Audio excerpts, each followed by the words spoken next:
በግመል ተረገጥ በአህያ አልረገጥም እመቤቴን አልረገጥም አይራገጡም ተረገጠ አህያ እንደሚጋለብ ታውቂያለሽ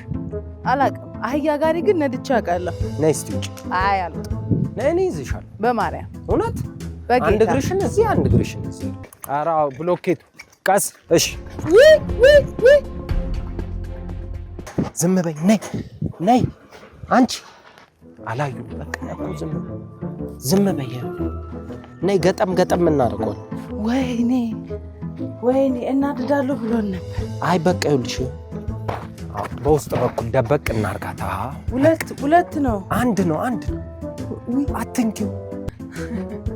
ማገጥ ምድር ይኸው በቃ ፀሐይ ሲነካው እኮ ድርቅ ይላል በቃ ና ቶሎ ነው በቆየ ቁጥር ያውቁብናል ማን ይጣለው ትንሱ አንድ ብሎኬት ይሄ ሲሚንቶ አንድ ብሎኬት ስንት ብር እንደገባ ታውቃለህ ገድሉ ንገረው ስንት ብር ኧረ ለአንድ ብሎኬት 16 ብር ነው ሲሚንቶ ብቻ የሚበላው 16 ብር አንድ 16 ብር ከየት እንደሚመጣ ታውቃለህ ላባችን እንደዚህ ጠባር ግን 16 ብር እንዴት ከባድ እንደታውቃለህ አብረሽ እኮ ነው እኔ አይደለም እሷ እዛ ጋር ፊነር ነች እኮ አንተ ጋሪ አይደለ እንዴ